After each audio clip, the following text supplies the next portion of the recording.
Sunday soon, even on Monday, day late as you do, 23. This is the next bit from the show yesterday.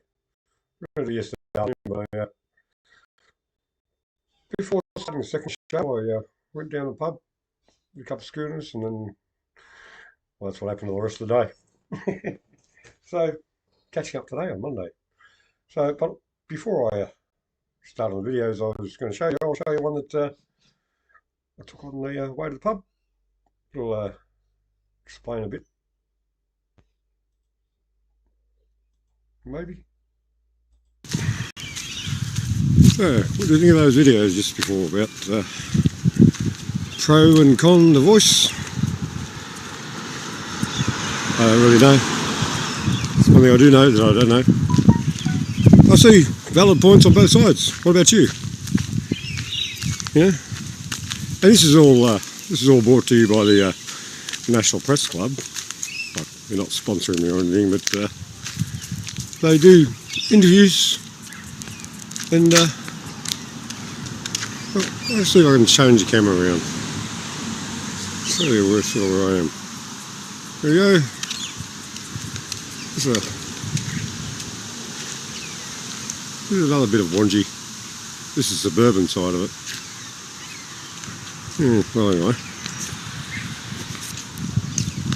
Back to what I was talking about. What was I talking about? The Constitution. Does anyone really know what it is? Do you care? Do I care? Well, I can claim journalistic integrity. In other words, I'm going to sit on the fence. I don't want to sit on those fence. Look at them. That'll be an uncomfortable proposition. Anyway, this is just the middle bit. When I get sick of talking, I'll turn this thing off and go down to the pub and have a couple of skewies, as you do. That's what Australians do, folks. Anyway, then come back, and yeah, the next two videos are quite interesting too, because I did a bit of due diligence. I actually watched them all first. And right, great sort of point of view. And the last one, what's his name? Anyway, the second bloke, Noel Pearson or something. Yep. That's a curious one, that one. But anyway, I won't give any what do they call them? Yeah, I won't give the show away. Spoilers, that's right, no spoilers. But it should be an interesting show, so I just thought I'd have to do a middle bit, because, well, beautiful, sunny Sunday afternoon here in Austrangula. Just walking down the street of some beautiful places. I'm just about to show you a place where I used to live. Oh, it's holding out the front too. See the house there? That one there? The corridor out the front? Yep. When I first moved to Wangi, that's where I lived. Me and me missus run it. And, well, he's go.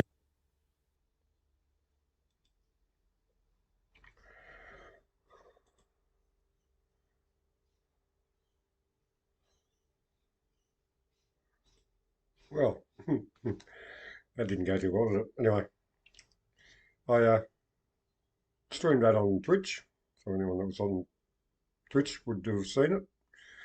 I had a look before and no one's seen it. So that's okay. So I thought I'd show it here. Well, let's get on to the main show, shall we?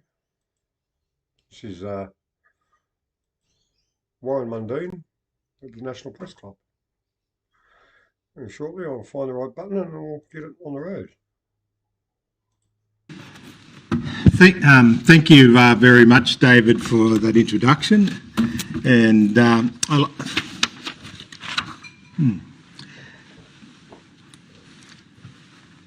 this is a great honour to be here today, because this is the first time I'm giving an address to the National Press Club after 30 years in public life. And I really appreciate this this invitation, and I appreciate the opportunity to have a conversation here and talk about why we're in the No campaign against the constitutional amendments, even though we are in the Situation Room where they seem to herd all us Nova people, but that's all right. Thank you. Next month's referendum is one of the most important in Australia's history. Australians will have a choice of what kind of nation we want to be. Do we want Australia to be a liberal democracy where all people are equal, where all Australians can reconcile and moving ahead united as a country? Or do we want to be a country where people are divided by race, permanently in conflict with each other over facts of history that cannot be altered? The second pathway is the agenda of the Uluru Statement authors. This referendum also presents choices for Indigenous Australians. Do we want our traditional nations, our mobs, made into one harmonious group? Or do we want to be segregated again as a race of people in the Constitution? Do we want traditional owner rights usurped? Do we want to cede the fundamental principles of our cultures that no one speaks for any other people's country? Because that's what the referendum and this Uluru Statement is all about. This month, I had a 4-part series of articles leading up to the referendum day on the 14th of October in the Daily Telegraph, written with Dr. Vicky Greaves-Williams on the Uluru Statement. Both the 439 words on the canvas and the 26-page manifesto that sets out their agenda. What we describe as a symbolic declaration of war against modern Australia. The canvas is a glossy marketing brochure for the misappropriation of culture, a misrepresentation of history, and for a radical and divisive vision of Australia. All done in the name of Indigenous Australians, but working against us. Nearly a decade ago, I gave a speech on Australia Day about reconciliation. I spoke about the difficulties people have moving on from historical grievances and how I thought that could be overcome. The ABC brought this speech into focus again recently, trying to frame it as a fracture in the No campaign. I shall thank the ABC for giving it renewed attention, because my speech highlighted a lingering cloud that shadows the choices we face. The theme of the speech comes from my Catholic faith. Reconciliation is about absolution, I should say, from past sins, and it has 2 parts, sorry and forgiveness. I said, in this country we talk a lot about sorry, but we never talk about the forgiveness part. I said it's not enough that Australia says sorry. Indigenous people also need to forgive Australia as a nation. Many Aboriginals feel angry about past wrongdoings, but these events cannot be undone. So, as Aboriginals, we have a choice to continue to feel aggrieved or to draw a line in history and not be captive to that past. Always remember, never forget the history, learn from it, but move forward. The Uluru Statement couldn't be further from the idea of reconciliation. The full manifesto is steeped in grievance. It sees Indigenous Australians as trapped in victimhood and oppression, not free or able to make their own decisions. Self-determination is an unrealised aspiration. This is a lie. It includes a self-proclaimed history of Indigenous Australia called Our Story, written to shame Australians about their non-Indigenous ancestors and Australia's founding. No nation has had a perfect beginning. Most have had bloody and brutal beginnings, founded in invasion, conquest, revolution or war. I don't judge a nation by the worst of its history, but by how it seeks to become its better self. And by that measure, I judge Australia well. I can't think of any nation that has overcome the conflicts and injustice of its past better than Australia. We have taken the best of our history and built a nation where everyone is equal, where any person, regardless of their origin, can aspire to and achieve the highest. When my parents were first married, they lived in a bark shelter on the Man River. My oldest brother, Roy, took his first steps there. As a young man, Roy joined the army and served all over the world. He was severely injured in Vietnam, losing his leg. He was mentioned in dispatches for his bravery and is highly decorated for his service to our country, including the Medal of the Order of Australia Military Division. In 2016, he was named the Australian Army's first Indigenous Elder. Bess Price was born in the desert in Central Australia. She was her mother's 9th child. 4 of her siblings died in infancy. When Bess was born, she was tiny and sickly. Her mother left her to die, but she was saved by another woman in her community. Bess lived most of her childhood in Humpies. She was promised in marriage to be the second wife of her sister's husband.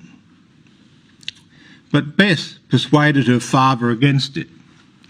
She had her first child, a son, to another man at 13. She experienced violence and later the death of her son from cancer. And you know what? Bess graduated from university. She went on to become a Minister of the Crown in the Northern Territory government. She is a member of the Order of Australia. Let that sink in. She began her life in the worst of circumstances, and today she is a member of the Order of Australia. These are two people I love and admire. Australia is a nation where a child born under segregation and living in a humpy can go on and to great achievements. I was born in the 1950s. I know you're looking at me and thinking, that can't be right. He's a very handsome, young-looking man. But I was. One of 11 children. I grew up in poverty. For the first 13 years of my life, I lived under segregation, like all Aboriginals. We were controlled by government protection boards, whose segregation regimes were put in place in the 1800s by well-meaning people who thought Aboriginals couldn't take care of themselves. These bureaucratic segregation systems controlled every aspect of our lives. My father couldn't have a drink in a pub after cricket with his mates. His wages was taken by the government and he was paid an Aboriginal allowance.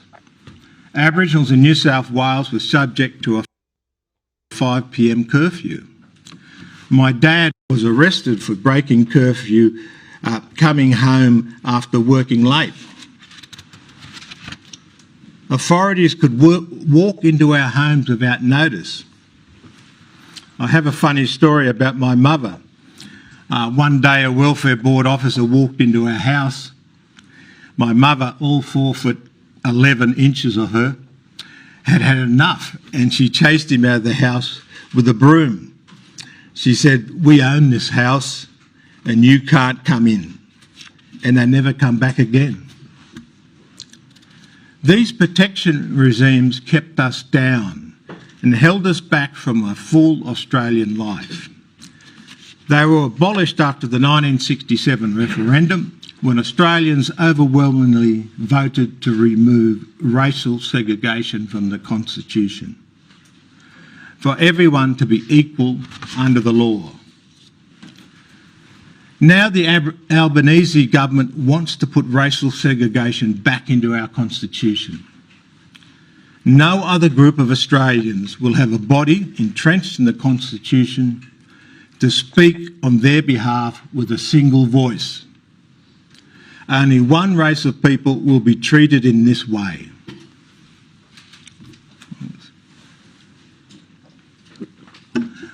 This month, Senator Jacinta Napajimpa Price, Senator Karen Little and I are talking to Australians all over the country.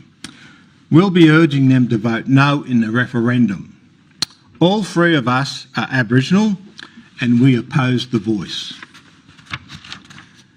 We believe Australia is a great nation and that all Australians, including Aboriginals, can be proud to be a part of it. We believe Indigenous Australians are not condemned by their past and certainly not the experiences of their ancestors. We believe traditional owners should be able to speak for themselves about how they want to live their lives on their own countries, not told what to do or what to think by some centralised overlord, be it the Central Land Council or the Voice or a Makarrata Commission.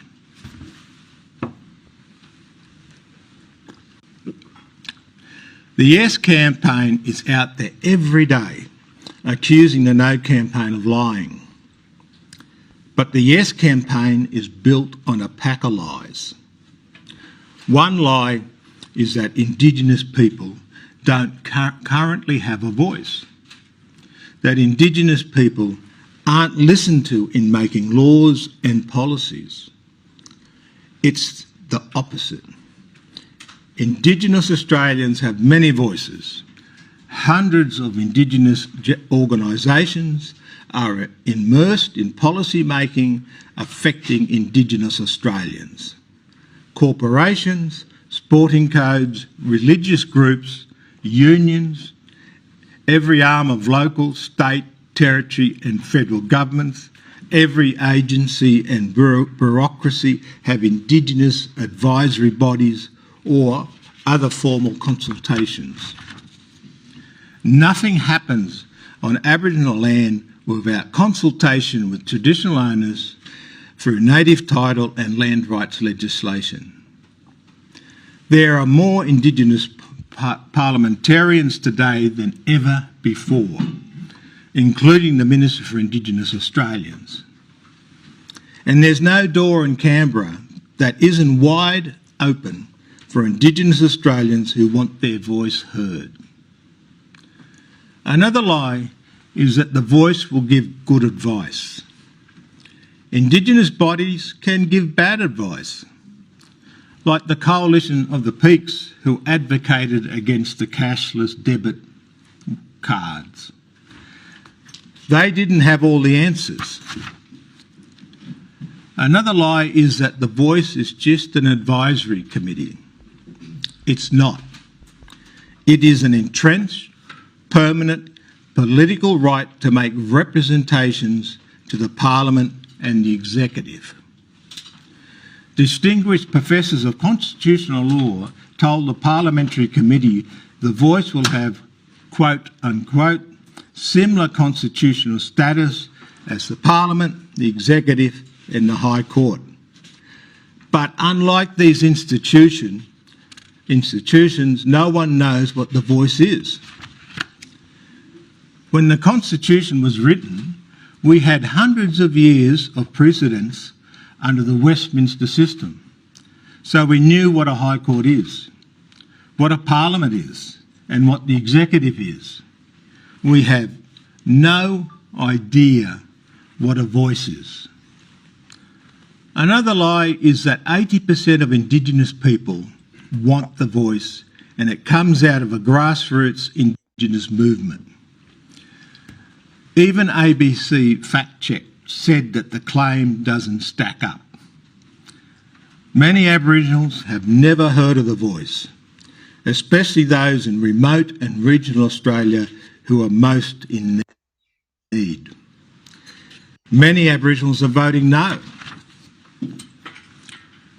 The regional dialogues leading up to the Uluru Statement were attended by a small number of Indigenous people handpicked to, quote unquote, ensure consensus. Professor Megan Davis let the cat out of the bag when she said the dialogues did, quote unquote, rubber stamp the voice. Another lie is that the voice will change Indigenous lives for the better. Read the official Yes pamphlet. The voice sounds like some magical wand that will solve all the problems if only we would just let it. Prime Minister Albanese has said, if you vote no, you'll get more of the same. Actually, if you vote yes, you'll get more of the same. But it will be in the Constitution. It will be in the Constitution. Albanese says the current approach has failed. The voice will take the current approach, wrap it in more bureaucracy and entrench it in the Constitution forever. If the purpose of the voice is to end disadvantage, it shouldn't be in the Constitution, because that's permanent. That says Indigenous Australians will always live in poverty, that we'll always need help, that we are destined for permanent disadvantage. That's exactly what people thought in the 1800s when they set up the protection regimes, when they set up segregation. The fact is, most Indigenous Australians are doing fine. They go to school, go to work, run businesses and take care of their families, and they aren't in prison. They don't need a special Indigenous voice. It's wrong to tell young people growing up in these families that they are disadvantaged because they are Indigenous. It's wrong to tell them, as I have heard many times during this campaign, that they are more likely to go to prison than to university, because it's just not true. Where we need to focus is on those Aboriginals, those Indigenous Australians who are struggling. Most of them are living in remote communities or are trapped in intergenerational welfare dependency, or both. The voice will not help them. The biggest lie of all is that the No campaign, people like Senator Price and Senator Little and myself, have no plan or even don't want to improve Indigenous opportunities. I don't believe anyone in this country wants to see any Indigenous Australians continue to struggle. Certainly not us. We have devoted most of our adult lives to advocating for and supporting Indigenous people in need. We have battled opposition, disinterest and vested interests. We will continue to battle. But nothing will change unless there is a focus on 4 critical areas. Firstly, there needs to be accountability. Governments have spent billions. Where is all this funding going? What is it being used for? What outcomes have all these community organisations and service providers who receive all this funding actually achieved? Secondly, education. The same year I delivered my Australia Day speech, the Forest Review, Creating Parity, was released. It contained a very interesting fact. There's no disparity for Indigenous Australians who are educated at the same level as other Australians. So if you want a simple idea to close the gap, it's getting all Indigenous children to school. Just imagine if every Indigenous child went to school every day. Think about what a profound impact that would have. We have celebrities, corporates, law firms, sporting codes, religious groups, local, state, territory and federal governments, unions devoting massive time and money campaigning for the voice. Imagine if they devoted all of that energy to getting Indigenous children into a school. Sadly, I know from my own experience advising governments and dealing with bureaucrats, education departments and teachers' unions, that many of those who have the power to achieve this one goal don't use it as they could. The third area is economic participation. Growing up in the way I did, I learnt the only solution to poverty is economic participation. I saw this with my parents and grandparents who were determined to own their own home and to ensure their kids got educated and into employment. This made all the difference for us. I don't know any group of people in the world that has lifted out of poverty without economic participation. If every Indigenous child went to school and every Indigenous adult went to work, there would be no gap. Fourthly, social change. This requires confronting some hard truths. People need to stop turning a blind eye to the violence, abuse, coercive control and destructive behaviour that goes on in some Indigenous communities. Senator Price, Senator Little and I have been speaking about these problems for years.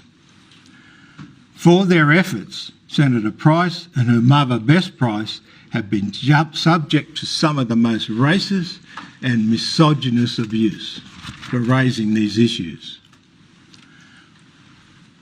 When was the last time any of these large corporations barracking for the voice raised awareness about violence and abuse in remote Aboriginal communities? When will Qantas paint one of its planes with a call to confront the violence and abuse of Aboriginal women and children in remote Australia? If we as a nation are sincere about closing the gap, we need to deal with what I call the enthusiasm gap. Lots of well-intended people are enthusiastic about the symbolism of the shiny new thing, the voice. But when it comes to doing the challenging work on specific areas of need, the enthusiasm wanes. That's human nature, I suppose. And it is a truism that applies beyond Indigenous concerns. But if we really want to better the lives of our most disadvantaged Australians, we have no choice but to stay engaged for the long haul. Accountability, education, economic participation, social change, these are not complicated ideas, but they require political will to happen.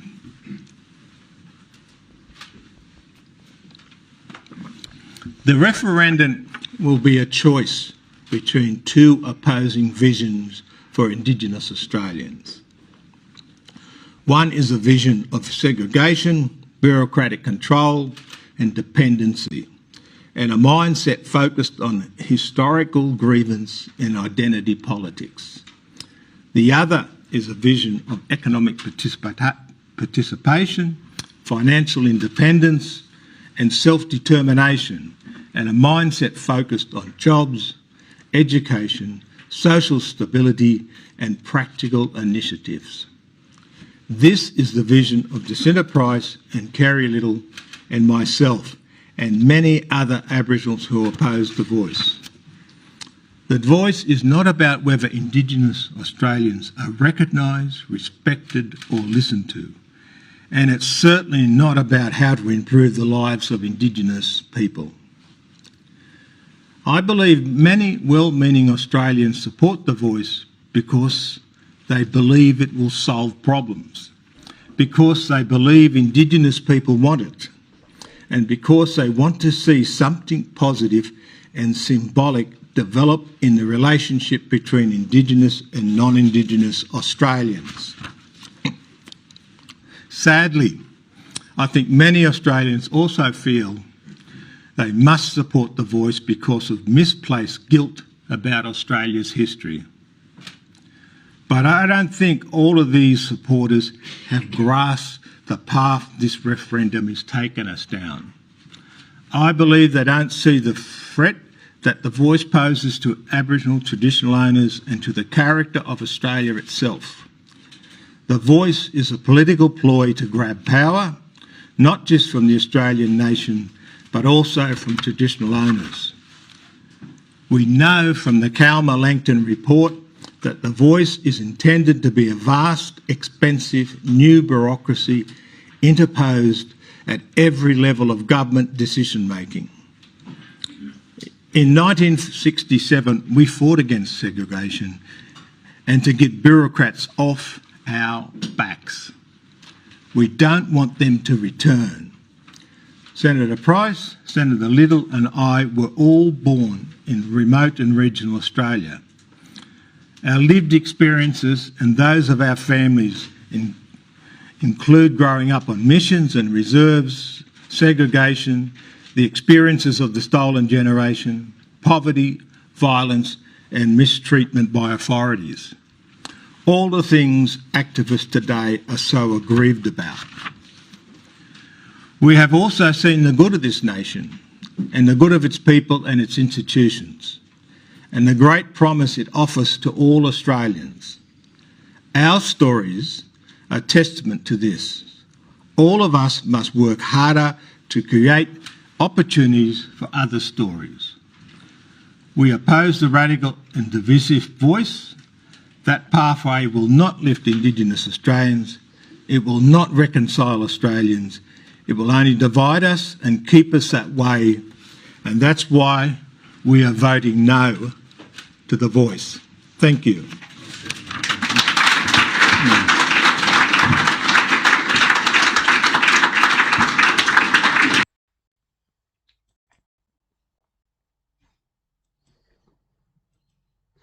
Well, that was Warren Mundine and his views. Sounds pretty plausible, don't you think? Anyway, now for the other side. The other side is Noel Pearson. And this was done a day or so later than this one. So let's get back to it, shall we? Hope you're enjoying this. Yes, right. Thank you, David. My late friend Bruce Tracker Tillmouth from the Northern Territory said, "We're not here for wood chopping practice. We're in the main game. We've got 2 weeks and a bit to go. It's absolutely vital that we win this referendum." Mic off again. So let me say greetings to the Ngunnawal First Peoples. I pay respect to our Aboriginal and Torres Strait Islander elders and all elders of the Australian people, past and present. I bring this message stick from my Gumatj family in northeast Arnhem Land. With the referendum not long now, I want to talk with you, my fellow Australians, about the largest motive for voting yes and why our voice is so important for Indigenous Australians. My speech is titled, "For the Love of Country." I mean not love in a saccharine or sentimental way, nor romantic or patriotic love. I mean in the sense the late English philosopher Roger Scruton called oikophilia. Oikos, the Greek for home, and philia for love, the love of home. I have been on the road of this campaign, meeting tens and thousands of Australians in forums, around baggage carousels, at the train stations and shopping malls, town halls and shade of mango trees. And the hours, days and weeks are an emotional and pictorial kaleidoscope flashing through my mind. In the quiet, after the noise and bustle, I've reflected on what I have learned from listening to thousands of my fellow Australians and the thousands whose intentions in this referendum I could not be sure of. I've conversed about constitutional law, politics, race, details, equality, discrimination, fears and hopes. And I have endeavoured to answer questions honestly and accurately. Beyond these details, I've come to see it is the love of our country that joins us all as Australians.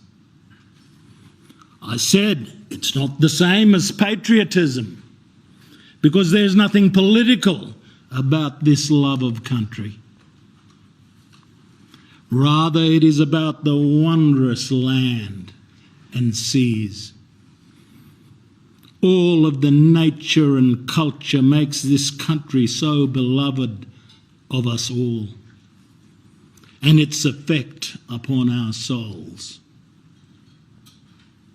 No Australian can fail to feel this in the presence of Uluru and a million other places each of us call our special homes. I say today, it is the love of country that is our driving motivation for the recognition of Aboriginal and Torres Strait Islander peoples in the Australian Constitution. It is not love of each other that joins us, it is our mutual love of country that unites us. We don't need mutual affection to succeed in this referendum. We need to recognise our mutually shared love for the land. Our children and great children will be more likely to share affection between them than us, because too many of us have grown up strangers.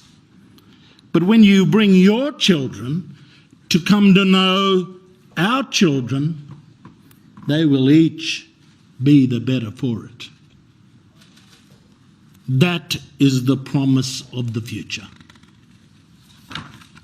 So let me turn to love and the strongest motive for voting yes. Words can explain, Let's keep having conversations about constitutional recognition of Aboriginal and Torres Strait Islander peoples as the first peoples of Australia in the remaining time we have. Law can assure us. This referendum will uphold the Constitution and recognise Aboriginal and Torres Strait Islanders as the first peoples of Australia. This amendment is constitutionally safe and will adorn our founding law. Philosophy can give us reasons. It is not inequality to recognise Aboriginal and Torres Strait Islanders were the owners of Australia since time immemorial. It is simply the truth. Friendship can increase empathy.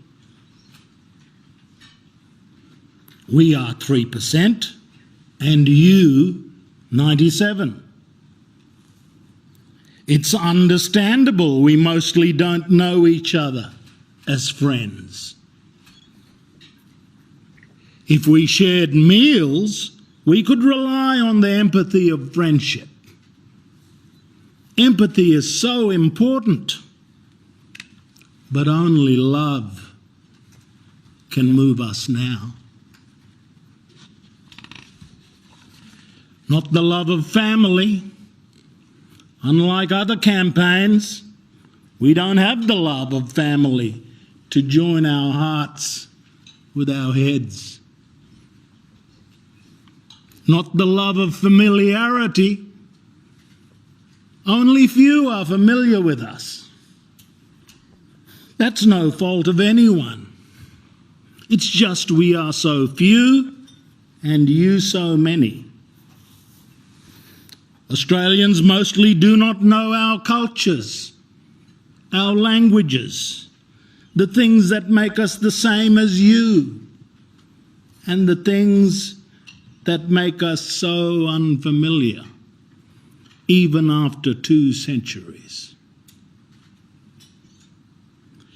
We are not yet like our New Zealand friends, who have brought the cultures of the Māori and the Pākehā together. Not the love of experience. Apart from sport, school and work, we don't have enough shared stories of loyalty, friendship and mateship.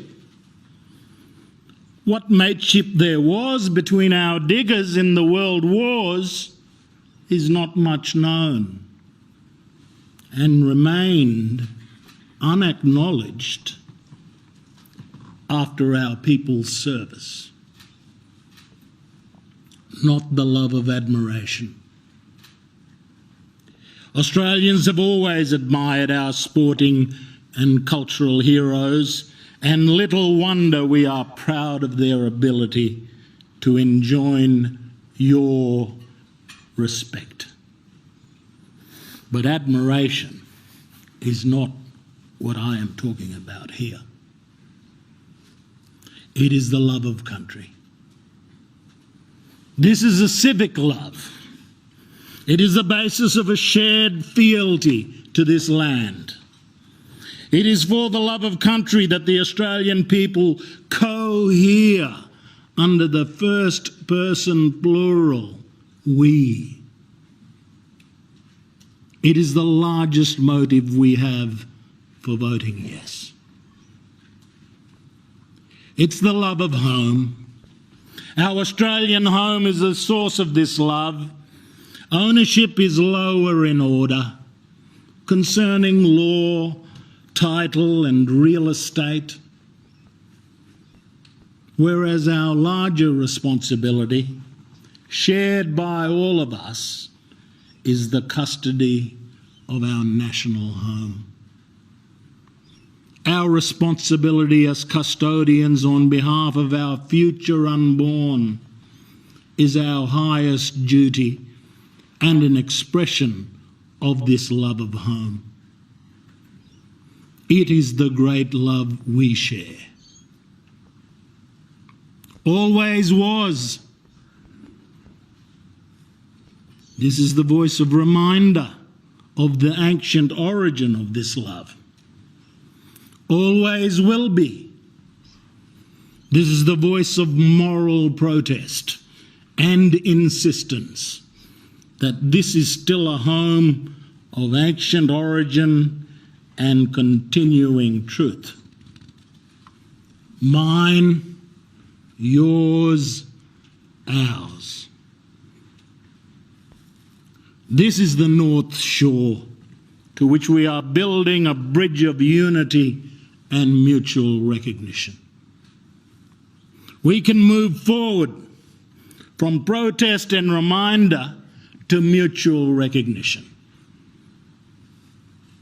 I want for our national prayer to be, this land is my land. This land is your land. This land is our land. My people are a good people.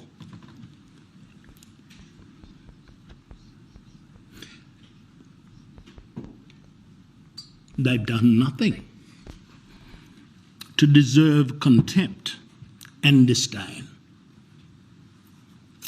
They should not be feared or despised. They have suffered much. Let's not prolong the alienation. They have much to contribute to their country, if only they be given the chance to. This is a modest proposal, but profound.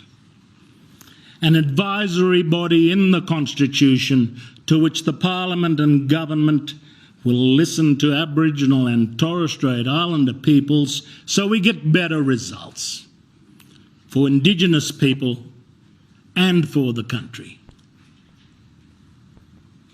Its profundity is based on a simple truth. When we listen to each other, outcomes improve. I've learned the hard way over a lifetime of community work, day after day, year after year, decade after decade, that listening makes it possible. Listening isn't all, but it is a precondition for success. My work has taught me the power of listening. Over decades of community work in law and order, welfare reform, land rights, school education, employment, economic development, and cultural and environmental protection, I have observed both the fundamental power of listening and the devastating consequences of willful deafness. I've learned that listening makes it possible. Rheumatic heart disease is a scourge, a disease largely eradicated in the rest of the world, but allowed to fester in the paradise of Cape York and the remote communities of Australia. At an event yesterday in Brisbane, doctors confirmed this terrible disease kills 2 Aboriginal and Torres Strait Islander people per week. Young children, teenagers, and young adults in their 20s and 30s, they drop dead swimming down the creek, on the football field, sleeping in their beds at night. Yet when I searched Hansard, I found the local federal member of Parliament for Cape York and the Torres Strait, ensconced in his seat for 26 years, never found time to mention rheumatic heart disease in our nation's chamber of democracy even once. He did for the first time when I mentioned this in this campaign. This is a problem only a voice can overcome. To ensure people who represent us, who make laws about us, who determine so much of the reality of our lives, listen to our advice and have the opportunity to benefit from the power of our ideas. Rheumatic heart disease inflicts lifelong damage to the valves around a child's heart, causing early death. But it's the lifelong damage to the ears of our nation's decision makers that has allowed this disease to prowl around Cape York decades after it has been eradicated everywhere else in mainstream Australia and around the world. It is a disease of the unlistened to. It is a disease of a people who have spoken but have not been heard. No gets us nowhere when it comes to confronting rheumatic heart disease. Yes makes it possible. That's why your answer is so important to us. We would be untruthful if we didn't say we have a mixture of hope and terror about the answer to this referendum. No one wants their invitation of friendship and love to be unrequited. One may sometimes feel it would have been easier to have never extended the hand of invitation from the heart. But whether out of naivety or faith, we had to ask Uluru's question: will you walk with us on this journey to a better future? It is time to take our rightful place in our own land. Our 21st Prime Minister, Mr Whitlam, said that as a nation we remain diminished as long as we fail to recognise the rightful place of Aboriginal and Torres Strait Islanders in our own country. Let's do this now. The opportunity to get this right is now at hand, right in front of us. We have many problems, but we Australians have the gumption, and we can summon the national resolve to get on top of them. We can close the gap when we are empowered to take responsibility for our destiny. Blame us when you give us a voice. Hold us accountable too when we do this. We want our right to take responsibility.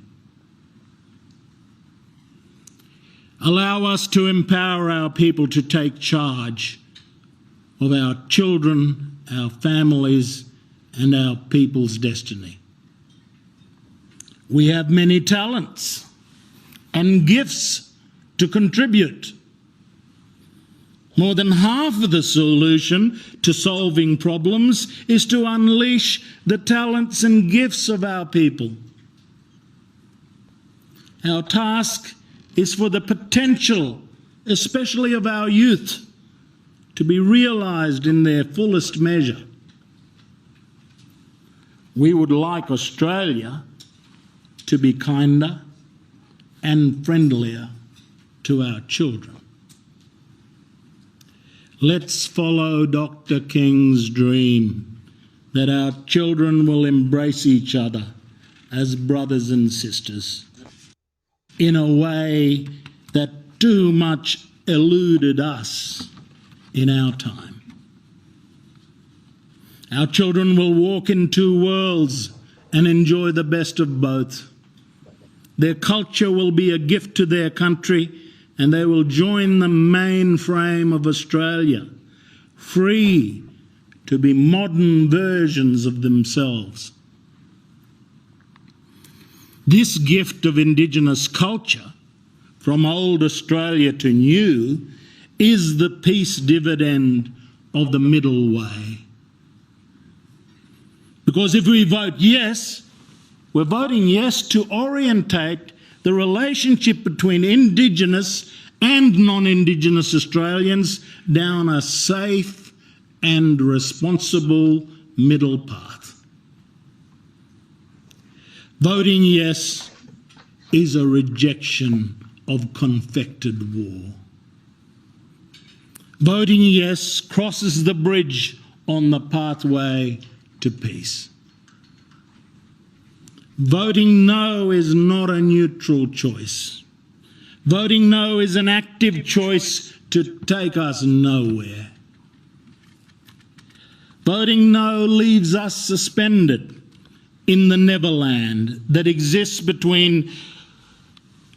when two peoples love the same homeland but have not yet learned to love each other.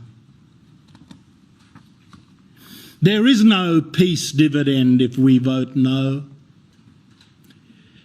There is only the continued acrimony of endless debate, the harsh penalty of division, which will be paid in shame and mutual suspicion.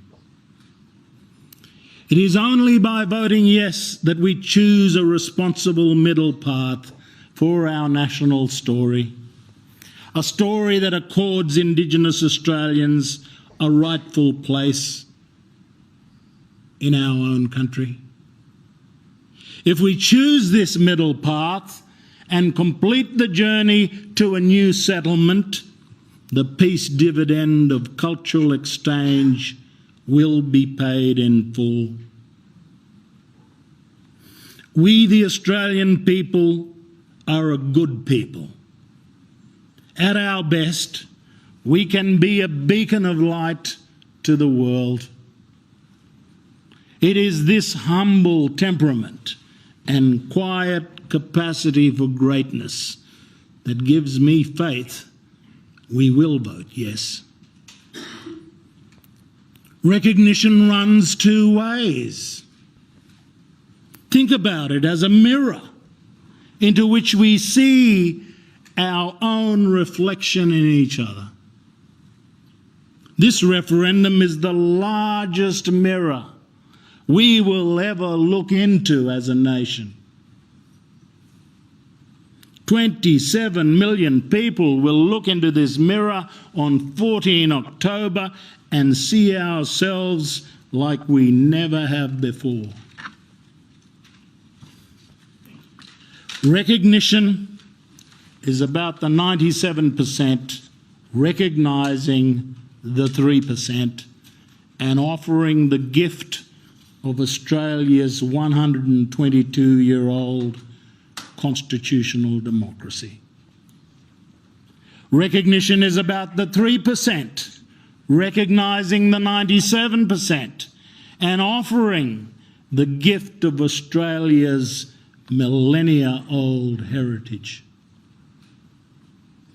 The first is about democratic participation and the second about identity. And dare I say, the spirit of Australia.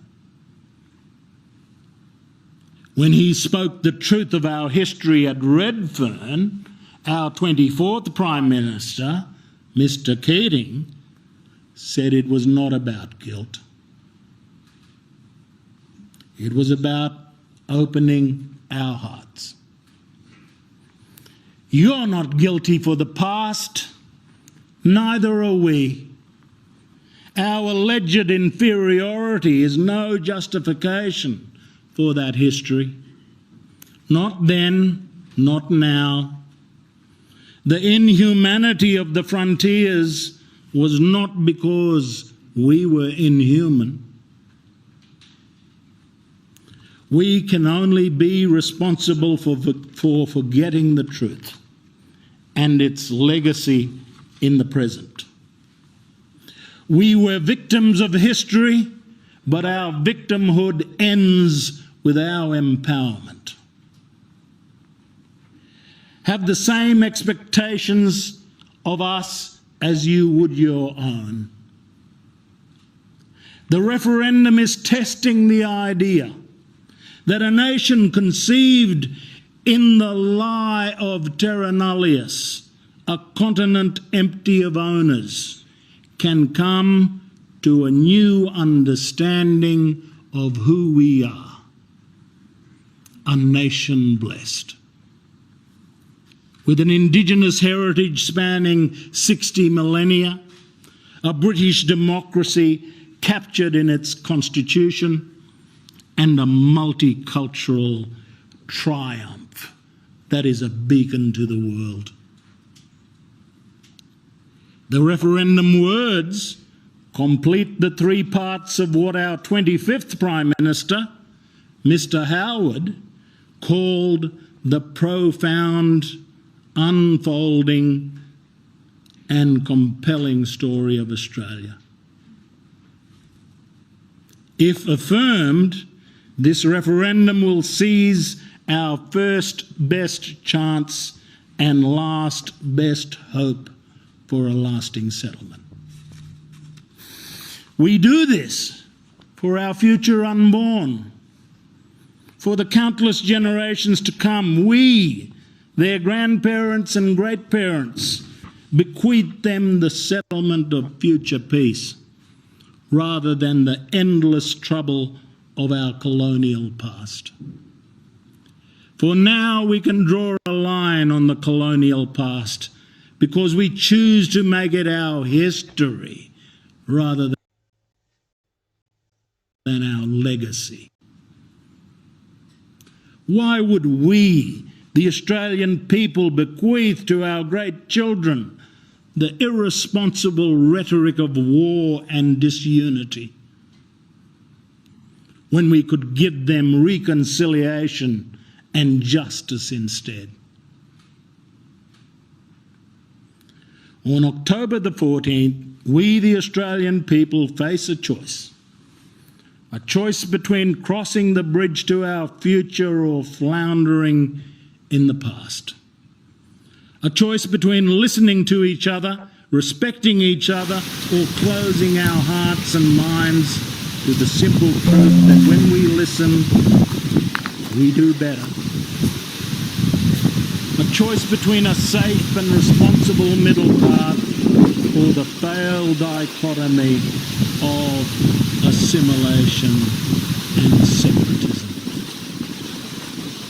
A choice between a country big enough for all of us to love and just enough for all of us to flourish, or a country belittled by our differences and demeaned by our past.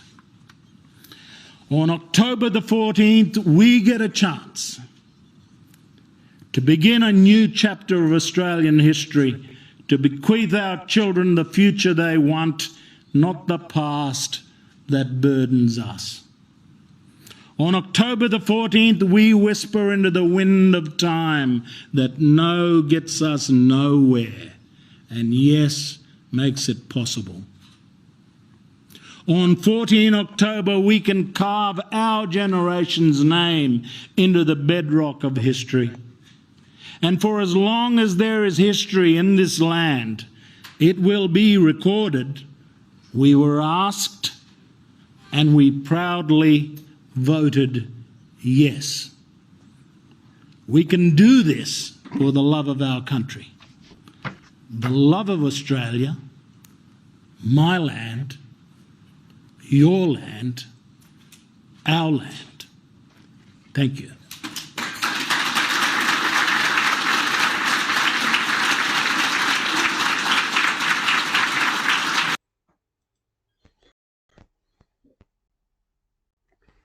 Right. Well, that was, I don't know what to think here. Who do you believe? Both two separate views. It's all about a little document called the Constitution. But yeah, you read it? It's pretty dry reading. But I don't really know. It's a curious thing. A lot of people who are in the alternative media are dead set against it, and probably quite rightly. It does sound a bit suspicious to me. It smells a bit like the old referendum for the to become a republic. Now that was put forward, and no one really liked the choice that was made, sort of thing. It wasn't really a real referendum, I thought. I'll do it again. But if you want to vote yes or no, it's up to you. I haven't. Yeah, when I'm going to resign, when I've got that ballot paper in front of me, I recommend you do the same. Study it up, find out what it's, yeah. See which path you wish to lead. Went for a walk in the park, and I just put this on to show you a little bit of Wanji. Go find some music, play for a little while. Oh look, my microphone's actually working for a change. Maybe because I turned it on.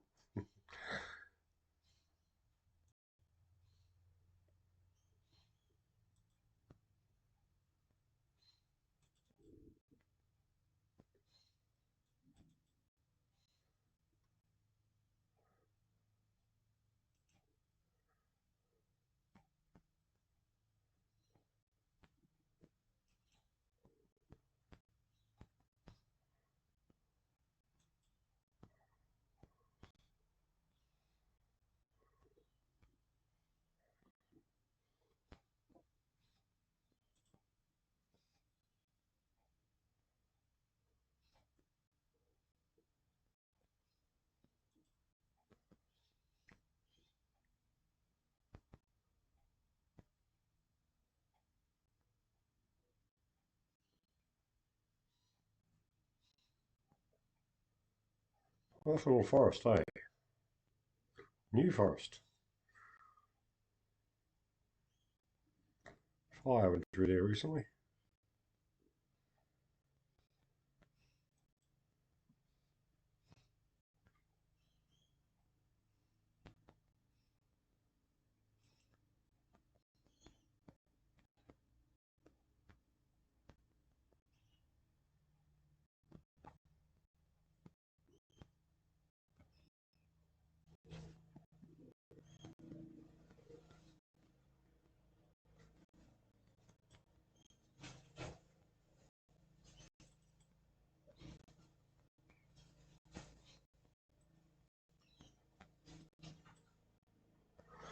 Yeah, can't seem to find any music, folks.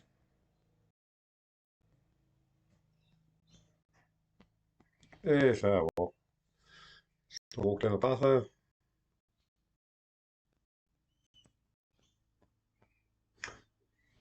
Enough of that. Anyway, I'll leave you to ponder those 4 videos. As I said, like that last one, I was real sure about. Yeah, something seemed off about him. I don't know what. If it was something, but something wasn't right. Like at one stage, he said, "This amendment is safe." Got to stay effective and effective as well. He didn't. But later on, he said, "The safe, responsible middle path." I don't know about that. Maybe so. Anyway, make your own decision. 14th of October is coming up, and until that day, might even. Here's a thought: if it's close, all we know who's going to win. Possibility it'll get stolen. Other things get stolen, don't they? Maybe just a conspiracy theory type thing. A conspiracy investigator, if you like. I don't know. Think hard about this, folks. So I think it's pretty important. Even though the document says, anyway, take care, folks. Be good to each other, and